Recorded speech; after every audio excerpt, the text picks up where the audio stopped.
me walk through this. God is outside of time. He's outside of his creation. He can see time in all its aspects, where you and I can only see the now. We may remember the past, but we don't live in the past. We may have views about the future, but we can't see or live in the future. We always live in the now. God lives outside of the now, the past, and the future, and sees all at one time. So he has foreknowledge of what we might choose, and as a result, he can speak as if the choice has been made. Because he has foreknowledge of it, the choice, in one sense, has been made, but we don't see that because we haven't reached that point. He has already been to that point, so he knows what choices we will make. A Calvinist, though, rejects the idea of any condition we might have on God. In other words, I choose to be saved or I choose to reject God. They would reject that idea because it takes away, in their view, the sovereignty of God and takes away his decree of salvation. So they then must see salvation as something God chooses for whom he chooses, and we have to reject that. Scripture rejects that. Let's say that. That's something we have to. We have to reject it because Scripture rejects it.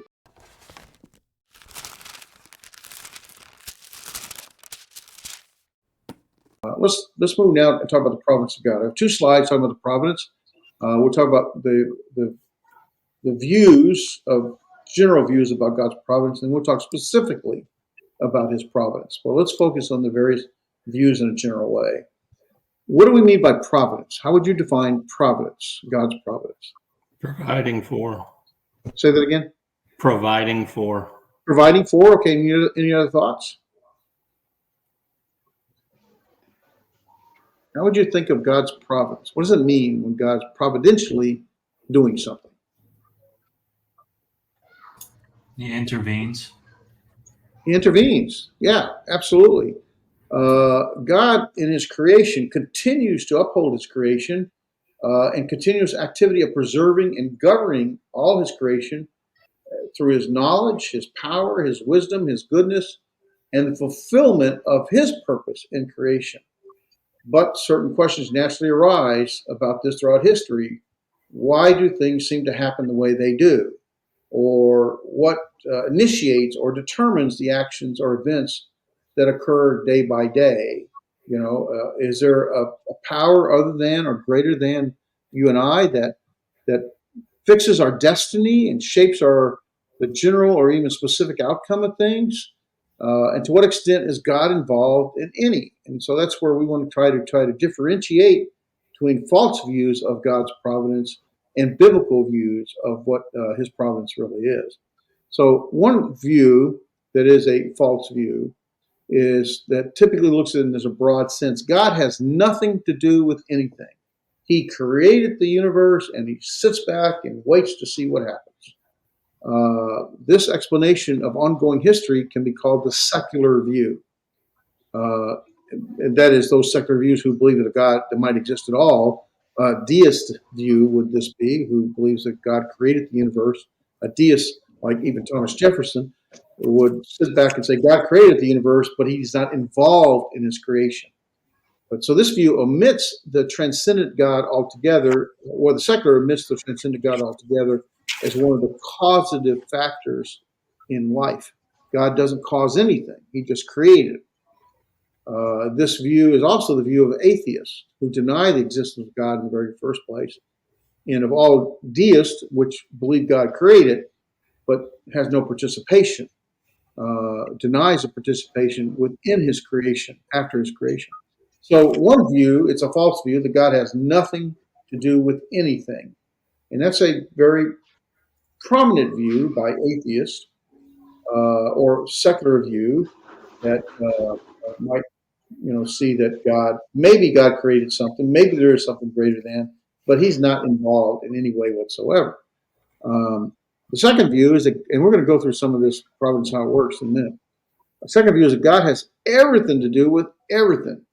That this ongoing history of the world goes to the other extreme. So one view is God has nothing to do with anything. Go to the opposite extreme. God has everything to do with everything. And it says that every detail of every event in every sense is totally dependent upon God's intervention, activity. That God has everything to do with everything that happens. He's the only true cause of everything in the universe. In other words, every cause, every effect is caused by God in some way. Law and free will are just names that people give to ways that God acts or works. They're not free will or the law of nature, the law of gravity, or free will. Um, is something how we relate to what God does, but God is still the one doing it, not us. And often this is referred to as theistic determinism. In other words, theistic God, he determines the cause of every action or every event. Now, I don't know how familiar you are with some of the biblical or the denominational perspectives. One major perspective that does go across most denominations to one degree or another is called Calvinism.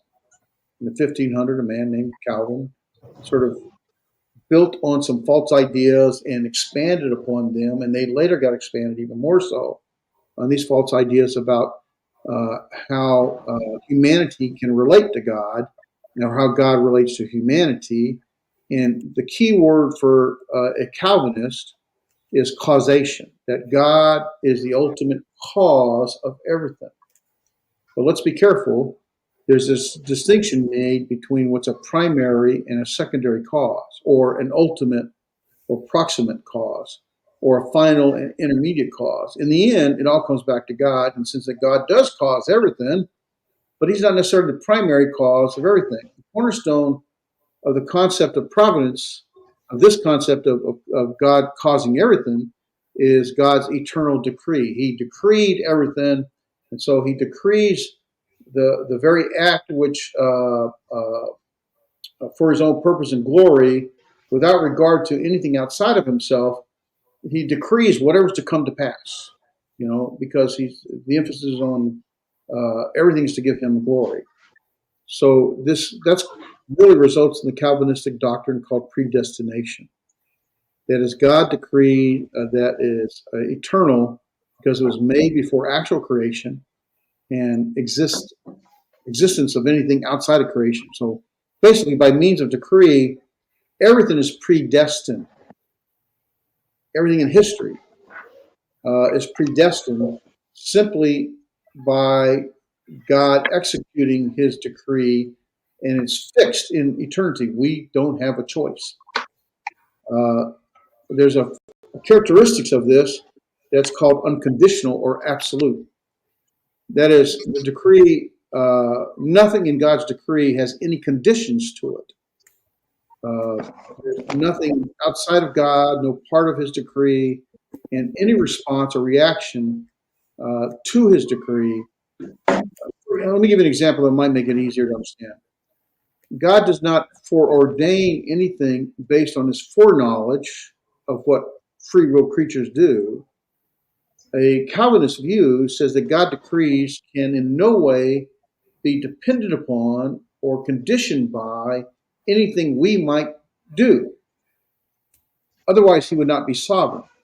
So a Calvinistic view, which really is across many denominations, a Calvinistic view would see God's decree being absolute. And then if his decree of any act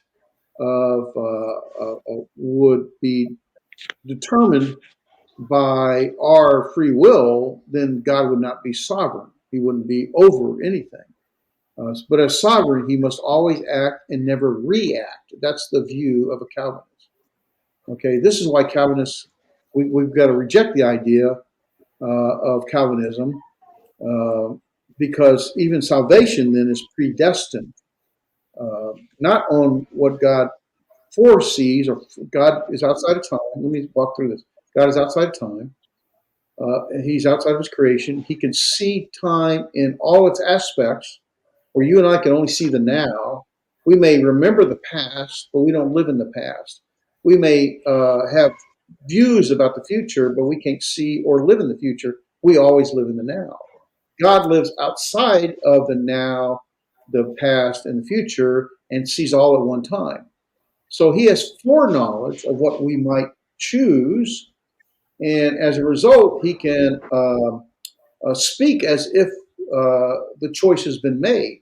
Because he has foreknowledge of it, the choice, in one sense, has been made, but we don't see that because we haven't reached that point. He has already been to that point, so he already knows what choices we will make.